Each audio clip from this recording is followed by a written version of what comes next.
Good afternoon. So I'm going to go pull up the questions and make sure that if you have your website or anything you want us to look at, is there a website or anything you want us to look at as you're speaking, Vernon? If anyone wants for follow-up information, they want to go to the Marathon Foundation's website. I guess I could type it in here. Into the showcase? Well, just give it to me and I'll type it into the showcase. And the site will come up as you're speaking. It's marathonfdn.org. And it's marathon.fdn.org? No, all one word. Marathonfdn.org. Okay. Okay, so, and here it is. So it comes up. So as you're speaking, people can see the site and they can click onto it. Okay. So if you can take a moment, Vernon. First, I would like to welcome everyone. I get to bring myself on real quick. This is the Urban Tech Fair SolutionCast. It's a series of virtual solution-oriented conversations that we are having, and our goal is just to empower our community, and we are showcasing some bright minds within our community and generating new conversations. Today's conversation is Flip a Tech and funding our ecosystem. So we're looking at ways in which we can all be part of funding our own ecosystem. And we are starting today off with Vernon Lee. And Vernon is, we're going to allow Vernon to introduce himself. And then I will come back and start answering questions. We also have Mike Green.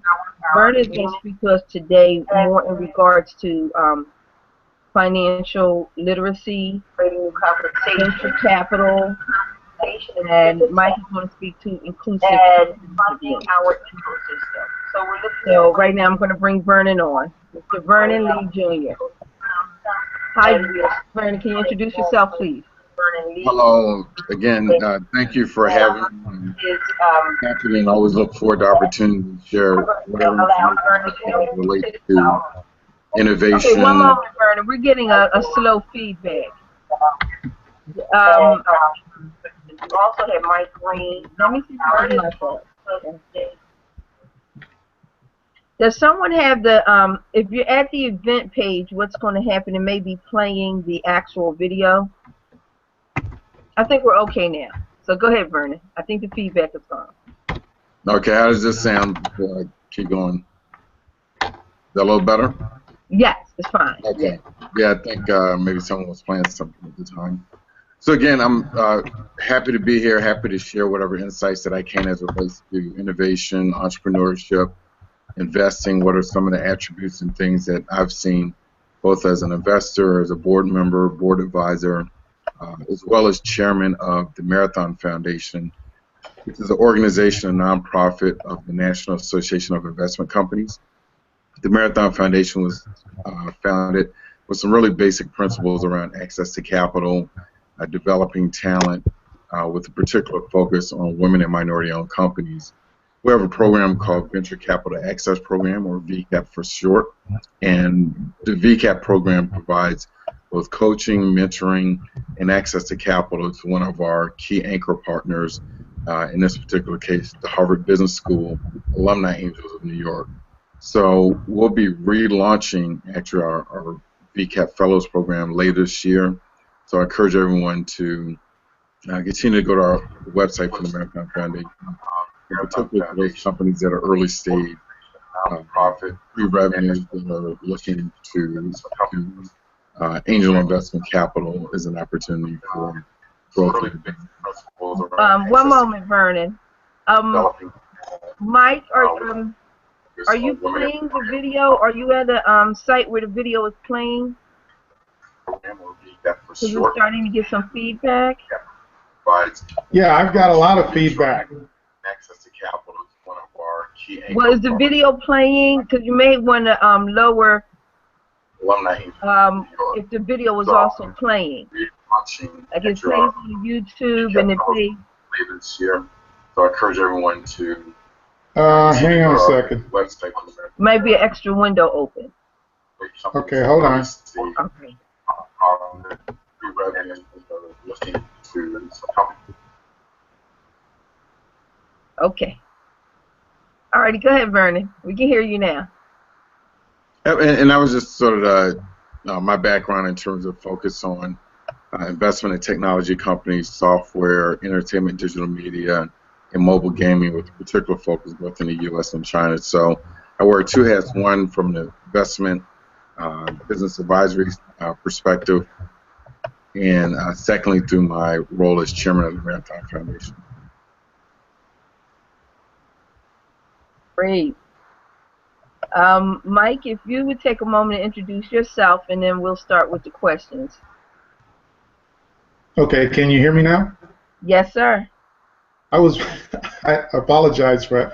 I didn't know I had an extra window open. No problem. Okay, so my name is Mike Green. I'm a co-founder of Scale Up Partners, LLC, and you can see our website at scaleuppartners.com. And my background is really in media. 18 years professional media, New York Times Leadership Academy Fellow, social media, CNN.com. I was appointed by the CEO of Dow Jones Local Media Group to be the first content manager they had, and I was also leading their experiments in digital innovation back in the early 2000s. And received a lot of awards and so on and so forth for that. Left media and became a tech entrepreneur in 3D technology. That was before gaming went online, and learned a whole lot about tech entrepreneurship and equity investing and raising capital through angel investing and so on and so forth. I began writing about it at the Huffington Post, and I wrote this 4-part series called The Innovation Crisis in Black America, because I was seeing a lot of folks across the entrepreneurial landscape, tech entrepreneurial landscape in the equity investor realm, but very few look like me. And so once I wrote that, well, it seemed like all hell broke loose, and I ended up having to shelve my tech entrepreneurial venture and start a social impact venture. And that's when Scale Up America was born. Black Innovation was a website that we started, and we began to explore this landscape of economic competitiveness across the nation, and realized that it was devoid of economic inclusion. And so myself and my co-partners, Jonathan Hollyfield and Chad Womack, started the Black Innovation and Competitiveness Initiative, which ultimately became Scale Up America, which now is Scale Up Partners, and we are a consulting firm nationwide. And basically, inclusive competitiveness is the idea that we introduced into the landscape. It's something that we pioneered, and it's basically the empowerment of underrepresented populations to compete in the innovation economy, not participate, but compete through 2 pipelines of productivity. The first pipeline is a high-wage, tech-based workforce. The second pipeline is a high-growth, tech-driven entrepreneurial pipeline. And that's where we focus a lot of our attention, because all black-owned businesses across the country produce less than 1% GDP. That hasn't changed since they started taking data for it. And if we're going to move that needle, there has to be some intentionality about it, and there has to be some education across America on both sides of the aisle, both black and white, about what it takes to include black and brown entrepreneurs in the local innovation ecosystems across the country. And that's what we focus on. Great, great. So I'm working on getting the message out that everyone is here. Right. So now we're back to you, Vernon. And Vernon, if you could first, in speaking, you're speaking with the village, the community. And what we're looking to do is looking at all types of ways that how can each of us participate in helping to fund our own ecosystem. Many of us have startups. How do you qualify for funding? A lot of people saying venture capital. A lot of people are interested in it, but I don't know how many people really understand what venture capital is, what's required to receive venture capital, and is it really the choice for their startup. So that's probably a good place to start. Let us understand Yeah. the options in funding a startup. No, I think that's a great place to start because the concept of venture capital has really been around since the late 60s. It actually started through really the military working in Boston and in the Stanford, Palo Alto area in terms of government funding around technology companies to advance different types of business opportunities to support DoD-related opportunities. And then later on that moved into a commercial realm. So venture capital as an industry has really been around since the late 60s. In terms of businesses, startups, and how you define your businesses, that's really the most important part to start with.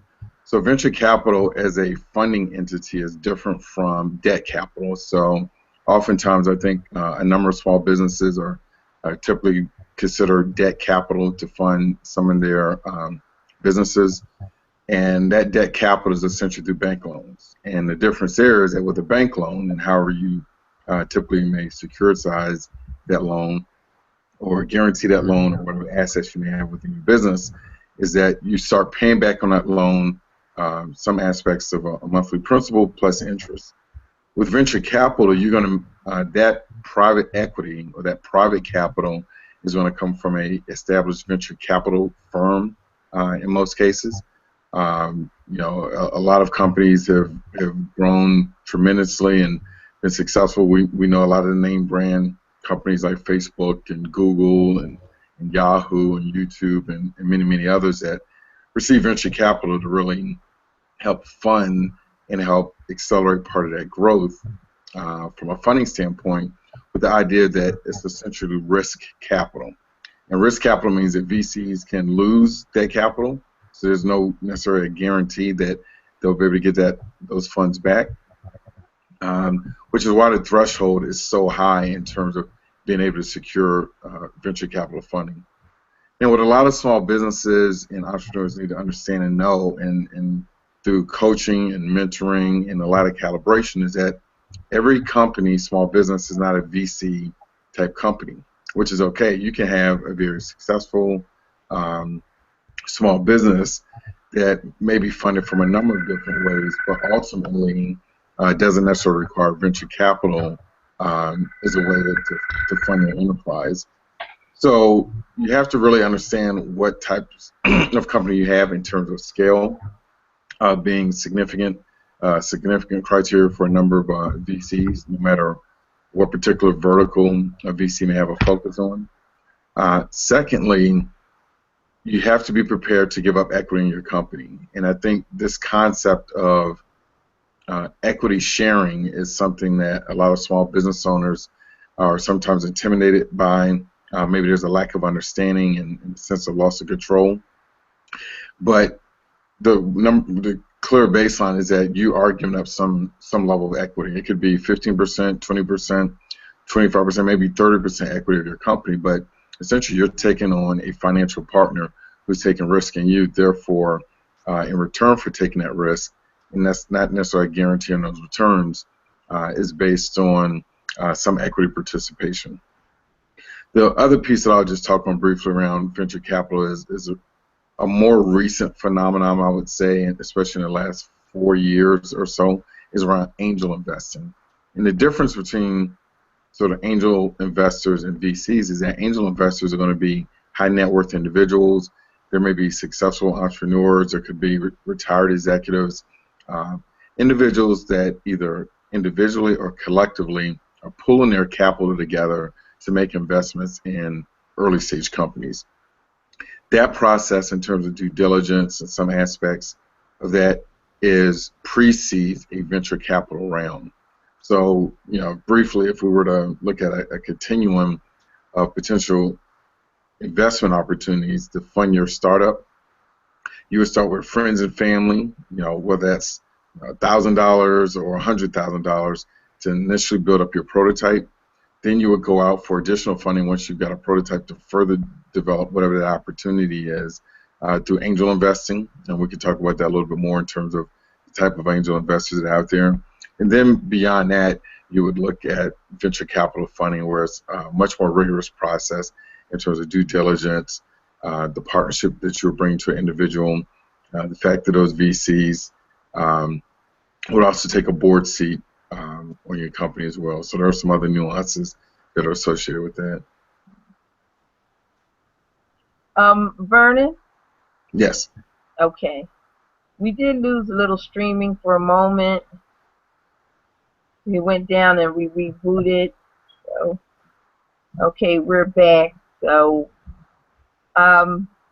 maybe if you could go over your last sentence. I know you were talking about it's okay if you're not VC. There are other, great ways of funding your business. I think after that we lost the connection for a moment.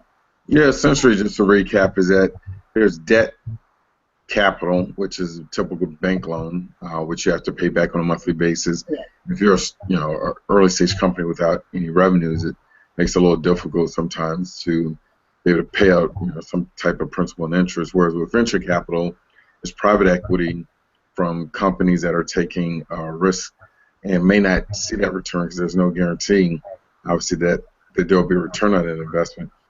And because of that, that potential, there's a very high threshold for VCs to make an investment in a early stage company, and the type of entrepreneurs and management teams to be able to focus on. Another piece I just mentioned is angel investing has become very prominent, especially in the last 4 to 5 years.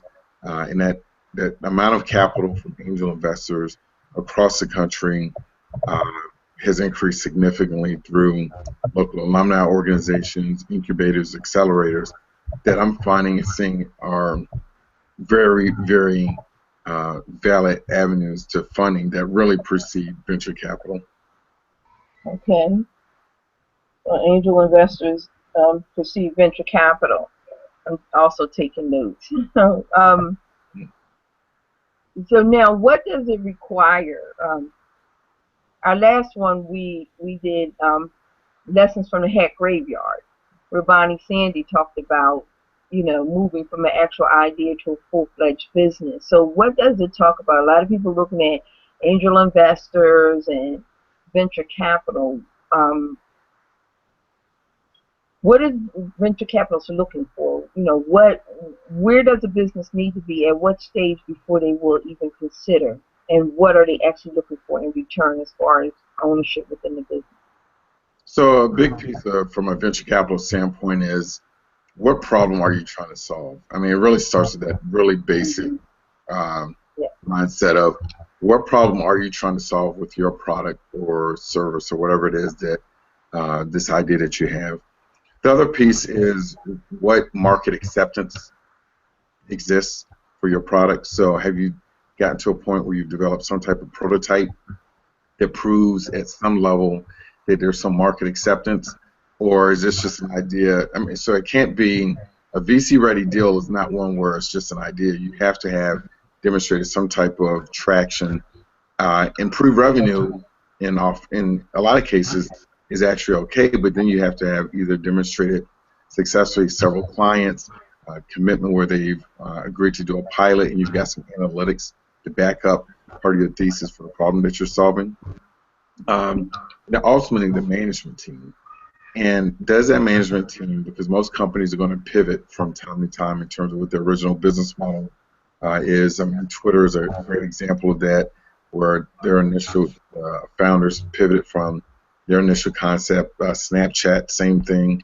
So does the team have the ability and really vision and wherewithal to be investable? And a lot of that comes down to what I've seen, and there's a lot of A lot of VCs are blogging now, they're tweeting, and they're being very transparent about the type of companies they're looking for. And those companies and those startups also goes into the management team and that founder.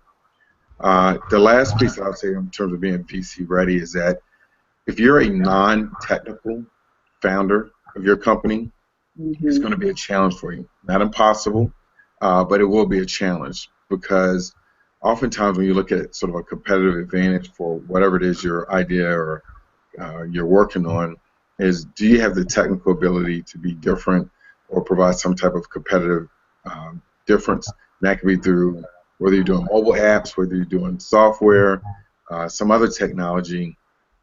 That technical owners right now, in terms of when you look at trends, are getting VC funding at higher rates than non-technical founders. Now, if you're a non-technical founder, my suggestion is to have a co-founder who's technical, or someone in a significant role that's committed through some equity participation, that has a strong technical background. And again, I'm only speaking within sort of the technology sphere, type of companies being VC ready, versus there are non-technical opportunities that are out there. Obviously, they get private equity funding, but specifically what I'm talking about is within the technology space. Okay. Now, is it required to own, to have a patent or something, so that some proprietariness to your technology? Is that helpful? It is, and that goes back to the competitive advantage piece that I talked about a bit. So even if you don't have a fully approved patent, but you have a patent pending, whether that's to the technology or process patent, investors like to see that a lot, because because obviously from a competitive standpoint, the concern is always how soon can someone replicate your concept or idea, and if there's something unique around an algorithm or analytics tool or engine or something that you've developed, or some kind of security aspect for cybersecurity, and you have at least a pending patent, then that's extremely helpful, and that will often get attention of investors, because again, from a competitive advantage standpoint, can you out-innovate some of these the big guys that are out there who have big R&D departments and other innovation departments? So that is both helpful and a differentiator. Okay, so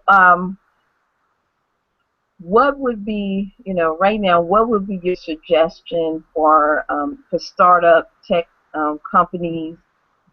What would be your suggestion right now if people are looking at, they're in their startup phase? What advice would you tell them to, and they're actually seeking funding? Let me go there. They're seeking funding. How do they go about identifying people who actually fund? What spaces should they be in? I guess what type of networking? And then what should they have prepared if someone has an interest? Where should they be that if someone says something, what should they be doing in 24 hours? What should they be presenting?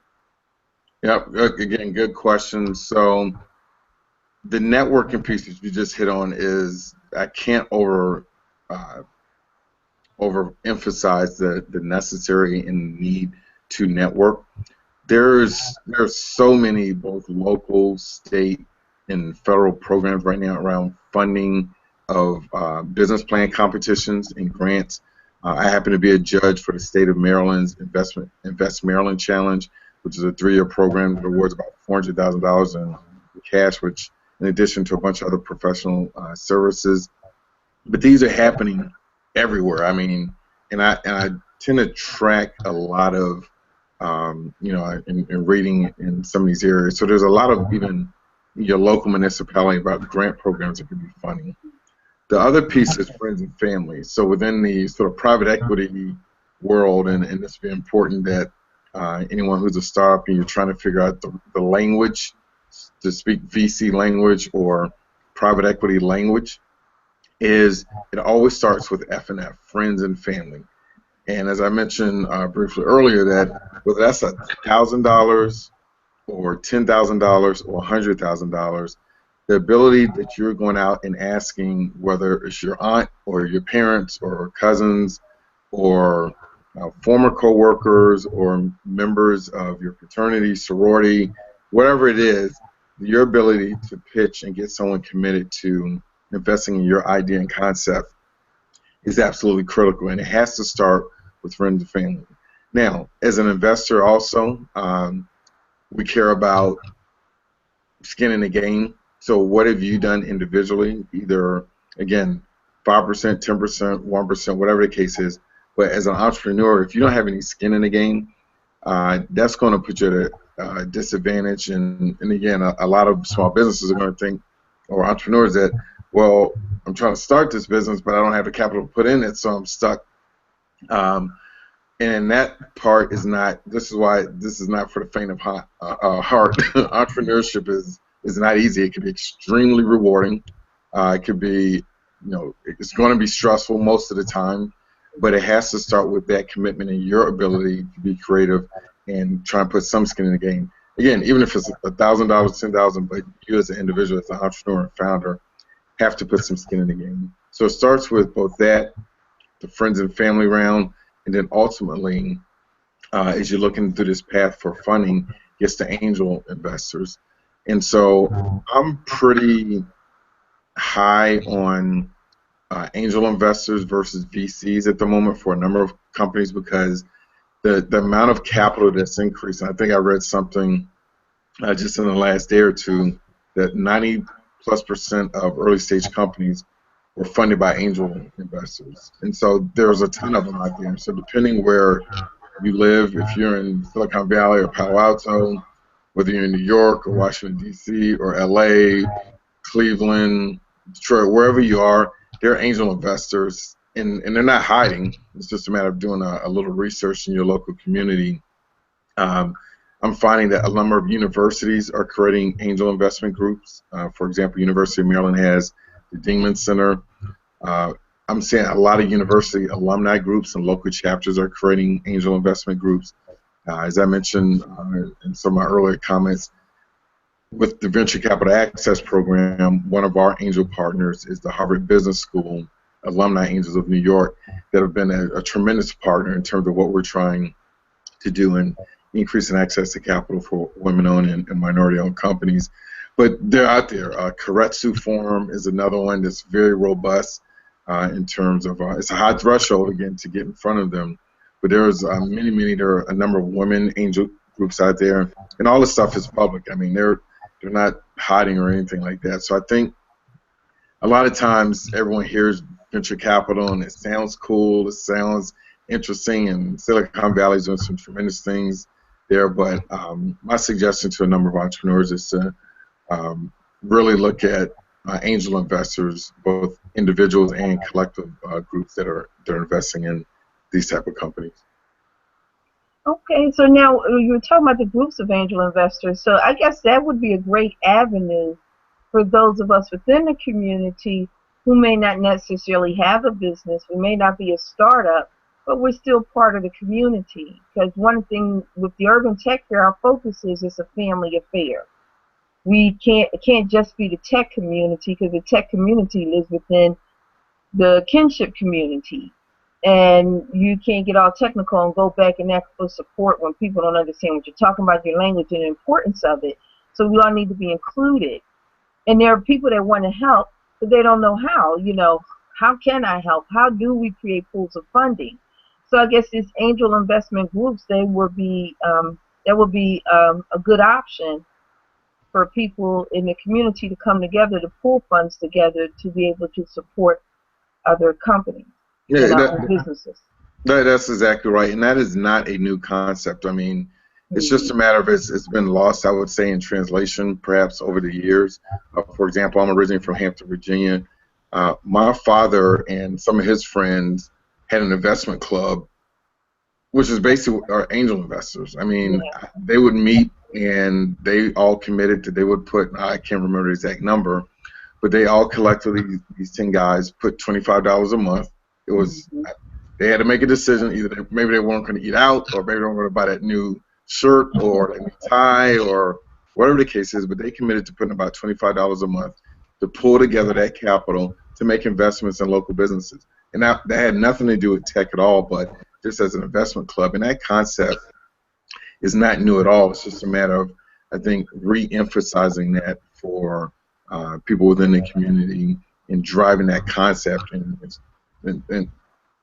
maybe reintroducing it, but it's not a new concept. I mean, it's an old concept that was happening in the 60s, 70s, and beyond.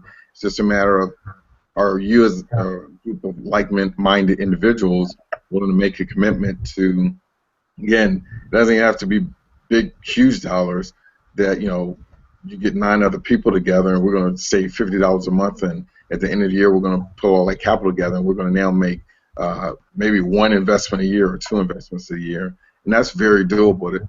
Now, obviously, there's a number of individuals in the community also, and collectively, that you'll be surprised, that are just need to be asked and want to be pitched, and you just got to be prepared to ensure that you have your business plan and pitch together, that when you go and approach them, you want to be ready and not just saying, hey, what about this idea? You want to have already really worked through what that ask is. All right. Well, thank you so much, Vernon. We're going to come back to you, but you've been a wealth of information, and this has been really great. This is the type of talk we need and need to continue, and it's good to see that we can all participate. So right now, we'll switch to Mike, and then we're going to come back, but how can we best support you right now, Vernon? I would say I would just encourage all of your followers to continue to be vigilant in terms of both networking and really knowing their space. And what I mean by that is, again, whether you're doing construction, medical services, whatever it is, really be a steward and a deep subject matter expert in your area of focus, because investors get pitches all the time, and so you want to be able to meet an entrepreneur that really has the confidence to understand around their space, really understand the market, and really the competitive nature. The worst thing the entrepreneur can say to me or other investors is, nobody is doing anything like this.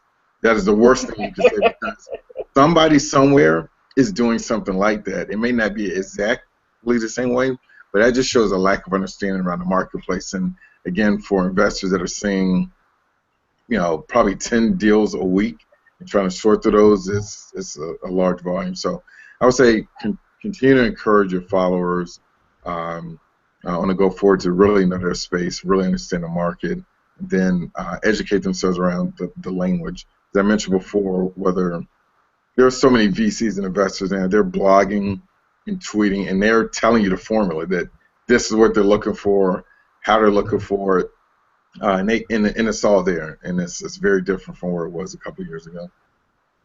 Okay. So thank you, and we are going to go on to Mike and Inclusive Competitiveness. Hi, Mike. Hi, I want to thank Vernon for a wealth of information. One of the things that he said, and is a good segue, is educate yourself about the language.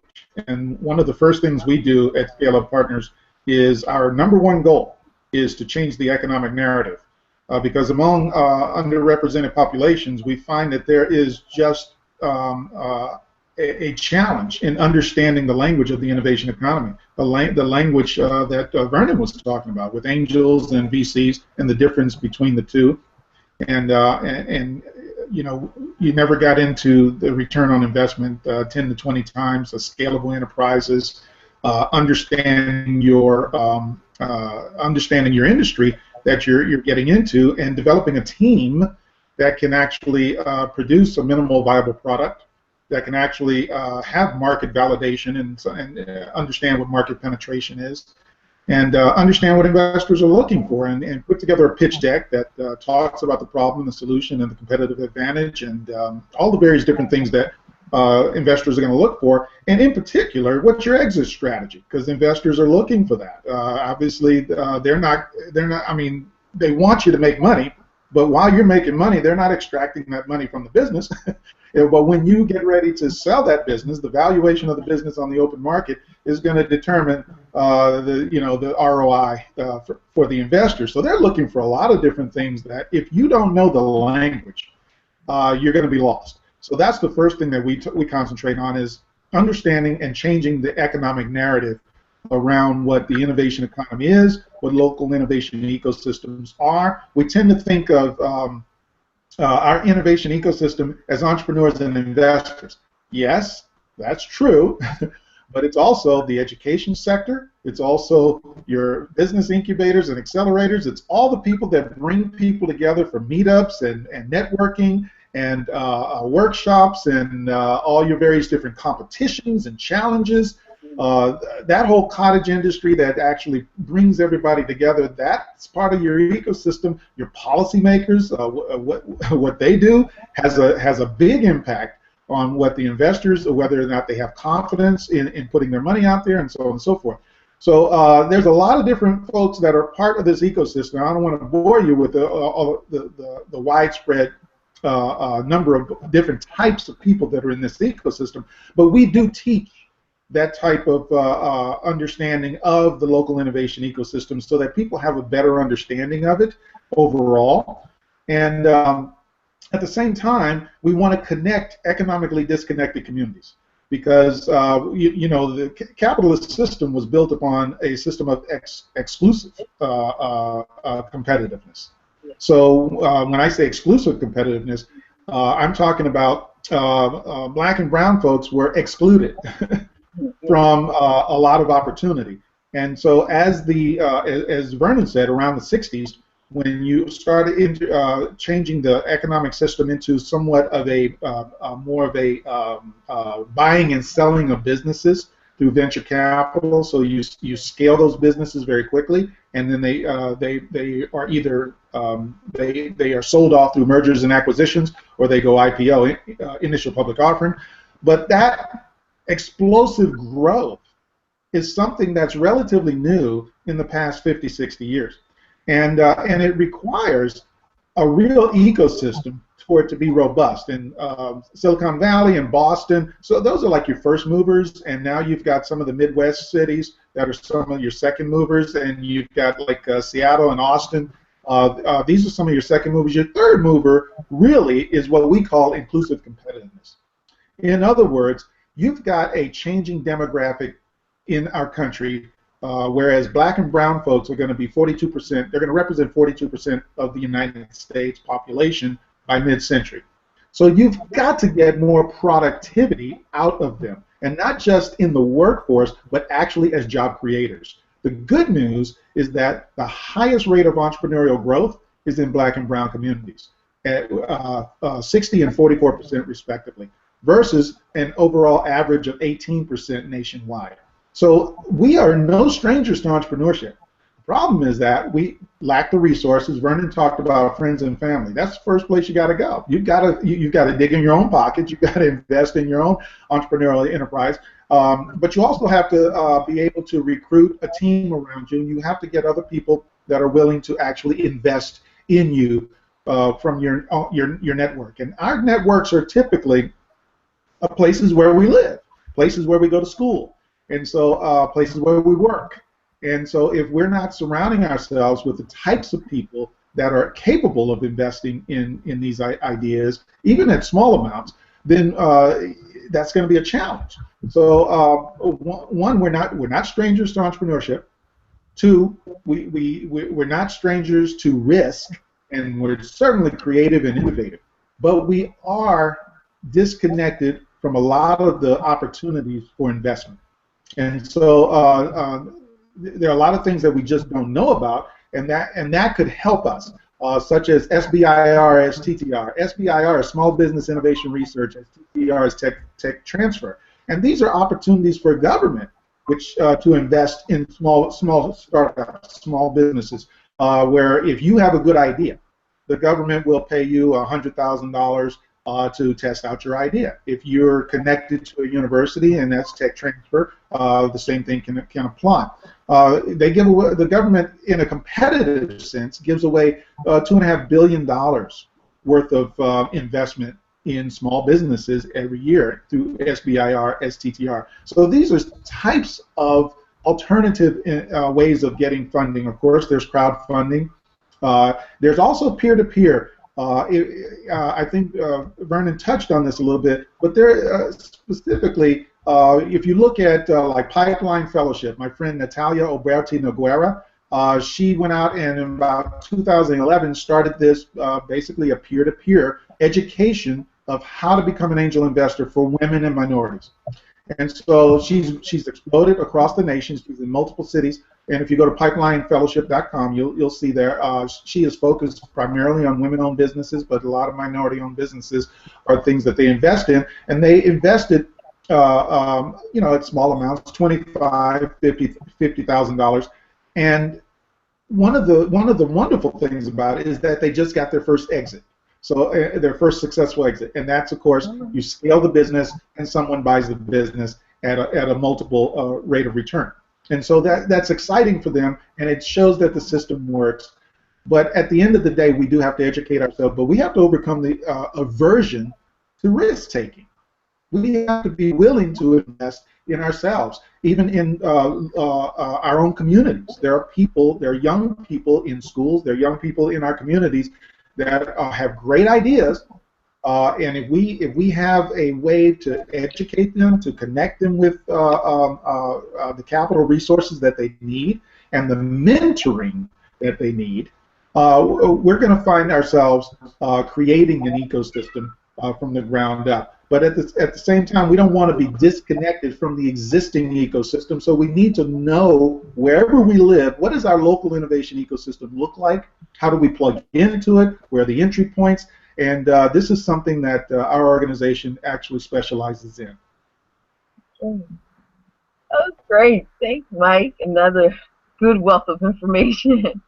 And I'm really happy that you gentlemen are giving us, realistic, real point strategies and not just abstract, thought and talk. Now, Mike, I guess next question I would ask you is, well,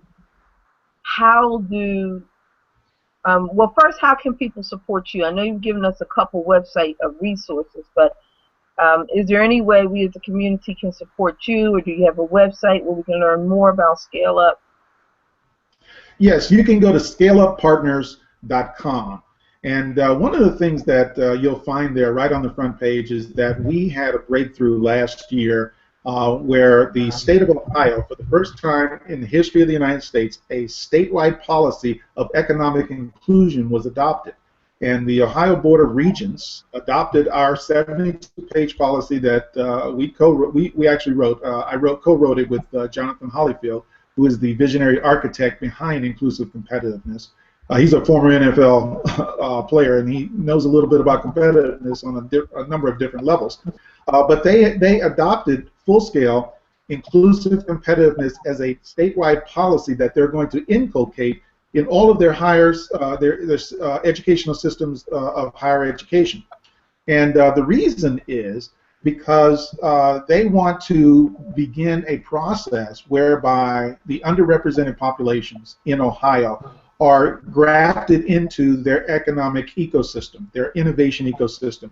Because I don't know if people know, but the Midwest was really hit hard by the Great Recession and the change of manufacturing, our manufacturing industry, over to a knowledge-based, tech-driven, globally competitive innovation economy, where things are disruption impacts industries. So you have disruption that changes a lot of your business models, and it creates changes in the life cycles of businesses. But you also have sustainable innovation, where businesses that are doing well have to continue to innovate to stay on top of their competitors. So innovation is something that Ohio, the state of Ohio, invested a couple of $1 billion in about 25 years ago. And they have since continued to invest further into it, and so they have successfully managed to transition from a manufacturing a reliance on manufacturing to now they have an innovation, a tech-based innovation economy. And here's the problem: they're creating jobs at a faster clip than they can actually produce qualified workers for those jobs. And as of last year, the overwhelming majority, 68% of their graduating 12th graders said they weren't interested in STEM education or STEM fields: science, technology, engineering, and math. I say STEAM, science, technology, engineering, arts, and math. But it's at the end of the day, that is the main artery into the two pipelines of productivity: a high-wage tech-based workforce and a high-growth tech-driven entrepreneurial landscape. If you're going to go into either one of those, you're going to have a STEAM-powered education. And that's a problem that Ohio's now facing, but they have a robust economy that's growing, and other states are looking at them and what their model is. And so the inclusive competitiveness framework that they've adopted and are now trying to institute is something that we hope and look forward to actually being produced nationwide or adopted nationwide. And at the end of the day, what we want to do is we want to talk to leaders and policymakers in the education sector, in the entrepreneurial sector, in the investor sector, and certainly in economic development, tech-based economic development as well, and community development, and among clergy. Clergy are some of the biggest influencers in society, and they are some of the most disconnected people from this knowledge network. I truly agree with you. One thing that we will be doing, our next one, we have two scheduled. One is around the arts, but our next one may come before the arts, because definitely we want to have it in April, actually before election time, because we're getting ready to go into primaries. But actually yesterday was our church's anniversary, and someone spoke on once upon a time when we were colored. And he talked about, the theme for the year is divine restoration, but how we need to go back to the communal living, the community thought. They said that, when we needed things, we could come back to the community and how we've come separated. And as one of our goals is a family affair, I think that's a great topic for us to think about, because right now we're still looking at all of these external forces to come in and help us do the things that we really have the resources to do. And that's one of the purposes of the Urban Tech Fair, is to showcase, wow, if you would just look outside, you'd be surprised who may be 2 blocks, 2 miles, 3 miles from you that's really dynamic. I met a gentleman in church yesterday. He just came back from Florida for a job in Maryland, but he's originally from Florida. His family was there. And he was saying, but this is getting ready in, and I'm looking for a job. He's 30 years in IT. He doesn't even know who the BDPA is. And I was like, oh, I can connect you, a person with a lot of experience and all, but we would be surprised, because, we have become so singular focused of what's all around us. Yeah, can I? So, yes. I'm sorry. I want to just add to both of the points you're both making, because, and Mike really, around the churches. So I attend Alfred Street Baptist Church in Alexandria, Virginia. We actually started an entrepreneurship ministry about 2 years ago. Great. And so every single month we have a different speaker that comes in. It could be about government contracting. I've typically been on a panel along with several other church members around funding. So we've got a vice president at a bank who speaks around bank access, I'll talk venture capital, private equity. We'll have someone come in and talk about how do you do marketing and social media, legal. And so one of the things that you guys were just hitting on, something that I don't think it's discussed enough, but whatever, there's sometimes concerns about doing business in the church or maybe with church members, but it's amazing how many people are willing to help that are literally sitting on the same pew as you, in front of your back of you. But if you set up the mechanism, because you're already doing some fellowship, you're doing some mentoring thing or some youth thing within the church, but it's just something that has worked.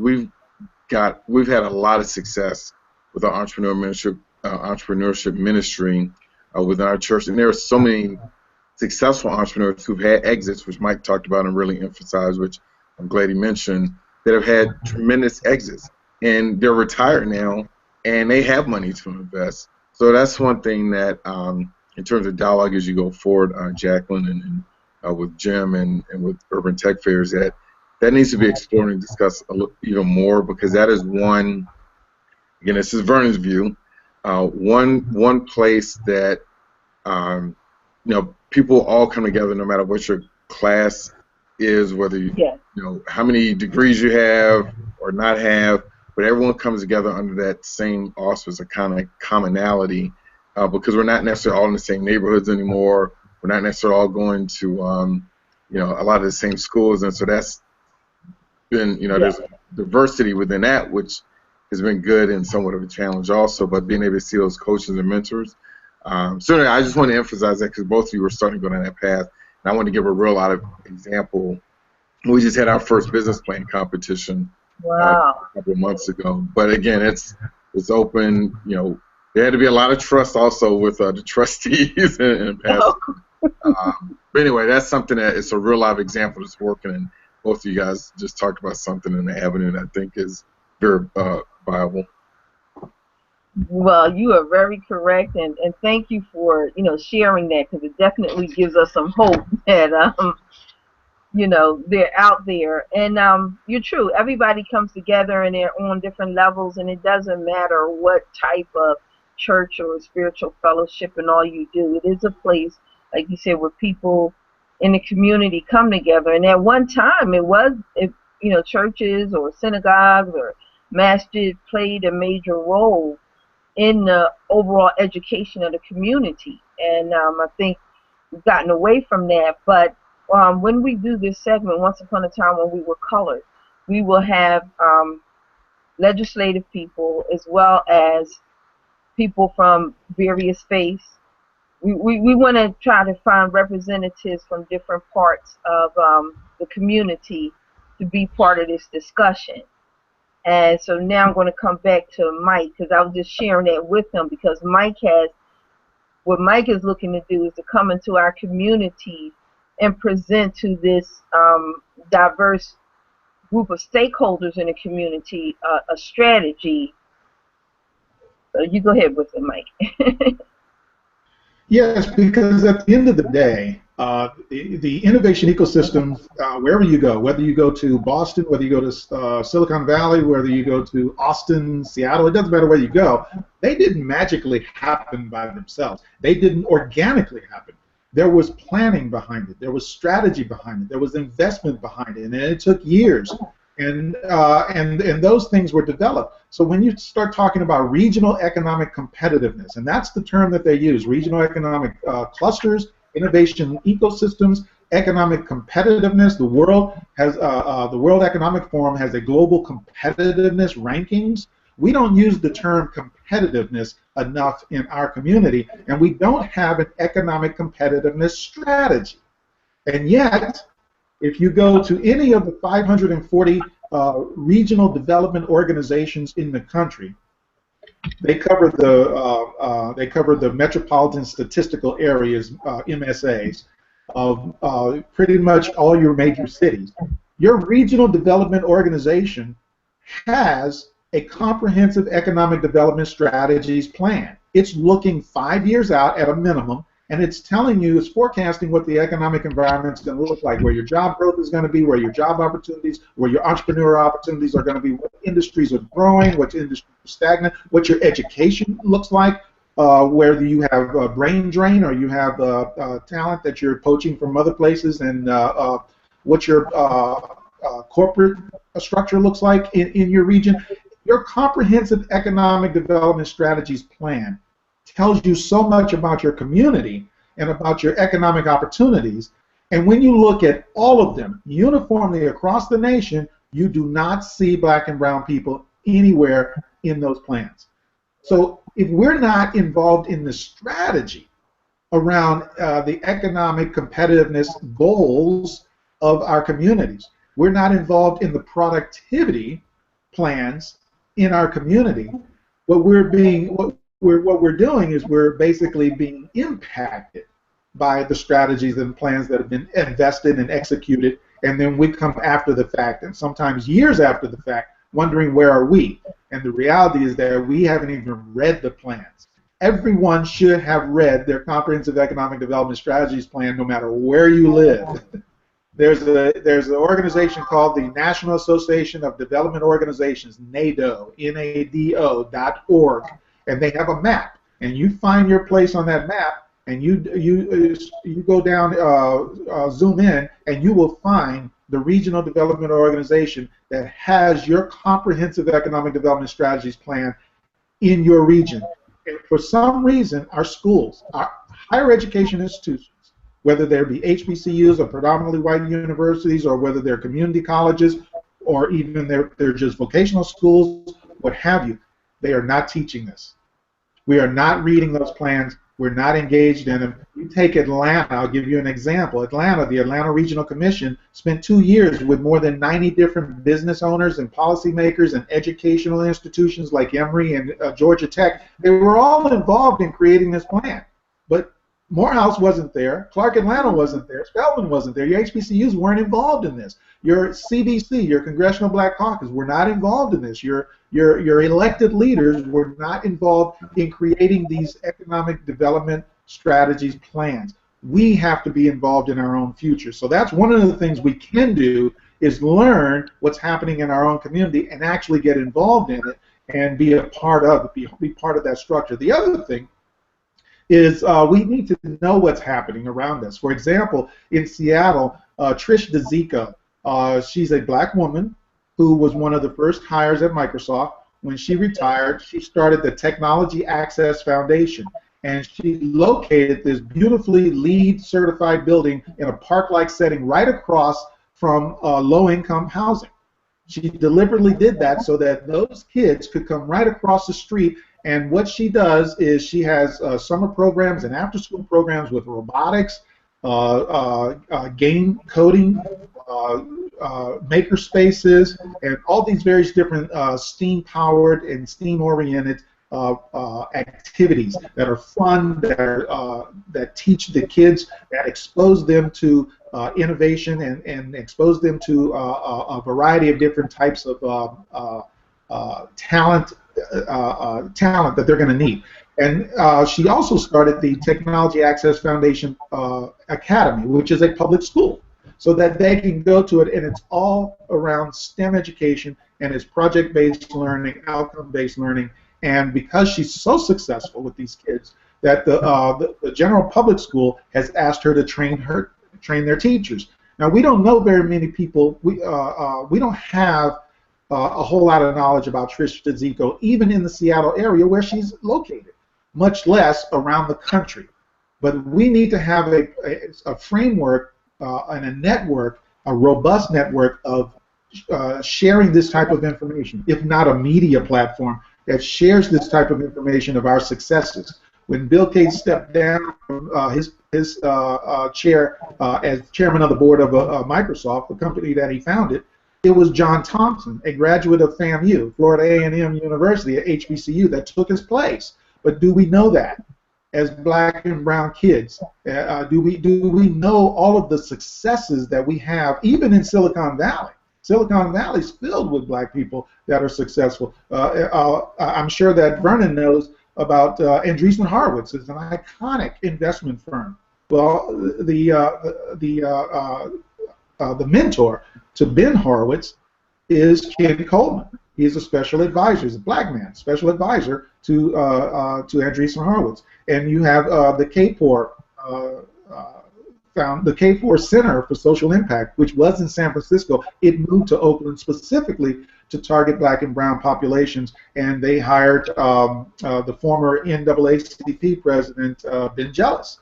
And so he's out there and he's learning the process. And the former mayor of D.C., Adrian Fenty, is now over at Andreessen Horowitz and studying at the feet of Ken Coleman. And there's just so many successes and people in positions of power that I could go on and on and on. We just don't know about these things. And so I think education of the innovation economy locally, regionally, and nationally is something that we have to empower our entrepreneurs and just all of our kids with. And that's one of the things that Scale Up Partners wants to do, as well as teach our policymakers, our educators, our investors, our business owners how to come together collaboratively and create an economic competitiveness plan that is inclusive of the talent that exists right there in their communities. And most of them don't even know. Okay. So we're going to close out with you, Mike. And when we close out, just let us know, because I know you come out and you speak to groups. So when we come back, I just want you to let us know, what type of group, who you're looking for, who you're looking to connect with, and then what can they do to connect with you, to bring you out, to speak, so they can start developing these strategies within their own community. So I'm going to come over here to you, Vernon, and let you give your closeout statement, and then we're going to close out with Mike. Again, thanks for having me. As I mentioned before, I think there's really a significant change that's taking place. Mike hit on a couple of things about statistics in terms of changing demographics within the U.S. I think in terms of the way technology and adaptability of that isn't centered in one place. It isn't just all Silicon Valley and San Francisco. Innovation is happening in so many different communities, and the accessibility of it being much cheaper lends itself to wonderful opportunities. So from a small business entrepreneurship standpoint, again, people need to understand it is not easy. It is challenging, and the whole idea of wanting to be your own boss, and it sounds glamorous and all of that stuff, but you have many bosses when you're an entrepreneur. Yeah. And so, again, I think we're, from the change of, literally historical times, from my perspective, from this industrial age to the information age, and from information age to the way data and information is being both applied, behaviors of those, the way we learn, is a wonderful opportunity now, I think, for this whole concept of inclusiveness across, again, changing demographics and what the future consumer base is going to be made up of. I'm encouraged. Again, we call it the foundation that I chair, the Marathon Foundation, because it is a marathon. It's not a sprint. There are a number of intricacies associated with that marathon. But having said that, when we partner with the Harvard Business School Alumni Angels of New York, and David Tetton, who's also a partner with FFVC, he had come back from a conference that Harvard Business School had hosted about U.S. job competitiveness 50 years from now. And one of the conclusions that came out of that was that for the U.S. job growth and competitiveness from a global standpoint will be dependent on minority firms and women-owned firms to drive future job growth. And one of those impediments to that job growth and their ability to increase those jobs and both to create and increase is around access to capital, coaching, and mentoring. So the momentum is there. It's starting to, I think, take place. I think these type of forums and dialogue for people to make accessible information is the first step. And then I would just say, again, I'm encouraged by Intel's announcement of $300 million focused on an inclusive workforce. And I think, a number of the large technology companies are all acknowledging that they need to do better. So the fact that they're acknowledging that, whether it's Facebook, Google, and others, and creating programs to deal with that, I think it's also encouraging.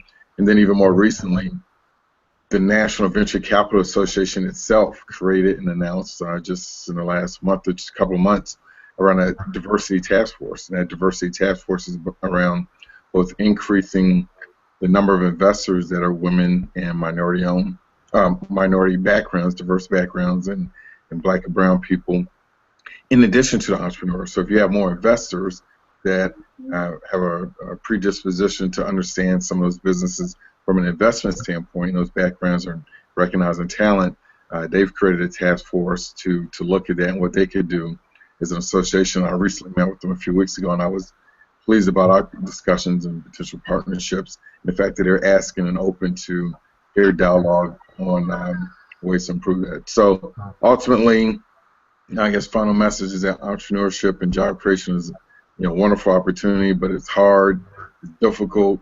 You're gonna have a lot of bad days, but at the same time, it can be rewarding, and it's not for everyone, and so which is okay. And so there's different types of businesses that you could create, and they won't necessarily all be VC type deals, but can still be very successful and meaningful. So look forward to helping to grow the community. But I'd like to make one more statement, Vernon. Everyone can still participate in the entrepreneurial community. Everyone doesn't have to be the business owner, because we need customers, supporters, and like you said, those angel investor groups, investments group that's willing to work, so the whole community can still be part of that entrepreneurial. And they have to be that ecosystem, because there's the talent, whether you're the founder or not. And Mike mentioned earlier is that someone's got to be the marketing person, someone's got to be the salesperson, someone's got to be an engineer, developer, someone's got to be the accountant, someone's got to be the strategist, someone's got to be the risk person. So yes, there's a whole ecosystem. You've got to have outside firms at times that are going to serve as your attorneys and external accountants and all those things. So it's an entire ecosystem that goes along with that. Well, thank you so much, Vernon. It has been so great. I know we're going to get follow-up questions, and people will have them submit their questions, and we'll submit it back to you. And we just thank you so much. If you just want to announce your company and all again, Vernon. Again, I would encourage people to sign up for the Marathon Foundation. Is the initiative that I chaired. It's a nonprofit for the National Association of Investment Companies. It's marathonfdn.org, and what we're doing there in terms of the Venture Capital Access Program and sharing of information and partners and some of the education, the things that Mike's doing and you and others. It's something I want to kind of leave people with, that at least that part of what we're trying to do, and it's going to take many other organizations and initiatives to collaborate, but that's what we're doing in particular. Thank you so much, Vernon. Thank you. Thanks for having me. All right. Mike, you want to close us out? Okay, well, I really appreciate you having me on, especially on with Vernon. I really admire and respect what he's doing. We need more people of color to invest in people of color.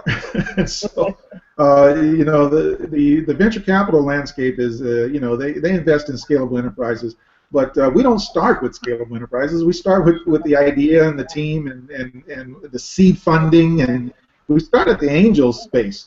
And so we need more angels investing so that we can get more scalable enterprises that the VCs can invest in. So I really appreciate what he's doing and the education and the mentoring and the coaching that he brings alongside, because we do need more of our people to stop being risk averse and be more risk astute. And the best way to do that is to learn about the landscape and learn from those who are already involved in it, like Vernon at the Marathon Foundation. Also, I will be speaking at the Black Tech Week in Miami next week, actually this week. The 26th through the 28th, I'll be in Miami, and a whole bunch of entrepreneurs down there, and investors hopefully, and I'll be speaking on a panel with a number of other folks. I'm also speaking at a variety of different places around the country. You can go to scaleuppartners.com, and if you want me to come and speak out where you are, just email me at mike@scaleuppartners.com. One of the things I want to leave people with is the idea that we really need to educate ourselves, seriously, because we can't continue to have lots of different programs that are disaggregated, lots of different efforts that are not connected to a strategy and not connected to the ecosystem that already exists all around us. And if we don't have an understanding and a function within that ecosystem, we're on the outside looking in. Our networks are not connected, our young people are not connected, and so we need to be able to provide that type of education that they need provide the investment that they need, and provide all the resources and the basically wraparound resources that they need, and expose them to hackathons and startup weekends and meetups and all the various different things. Help them understand what pitching is and how to create a pitch deck and how to even do basic coding if you need to. But as Vernon said, being a tech entrepreneur and being a tech founder is, if you're not one, you better go find one. Because that's the age we live in. And so those are the types of things that I would like to leave people with. And also to let you know that we are, Scale Up Partners are working down in Mississippi, Jackson, Mississippi, of all places, with an iconic role in the 20th century. We're working in the 21st century to build the very first inclusive economic ecosystem down in Jackson, Mississippi, bringing all those folks together from the education and policy making and foundation sectors. And if you want to know more about it, just email me at mike@scaleuppartners.com. We're looking for partners to work with us down there, and that would include the Marathon Foundation, Vernon. Okay.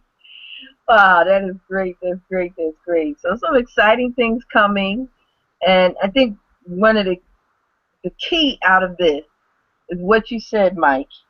We need to put our efforts must be connected to a strategy, and that's what the Urban Tech Fair. Our goal is to showcase and present collaboration. If we just say, okay, hey, and we're just sitting there, but we want everyone to come together and see the value of collaboration and how we can come together. Okay, we're going to bring y'all all out. We're going to say, hey, we must collaborate, and then we can come together with strategies that empower our own communities. So that is just so important, and that's in all facets. We had a discussion late last night about how the efforts that everyone was doing in one organization was separated, and we needed to put in an infrastructure so that no matter who's in place, and this is how we create legacy. We need to start looking at legacy creation.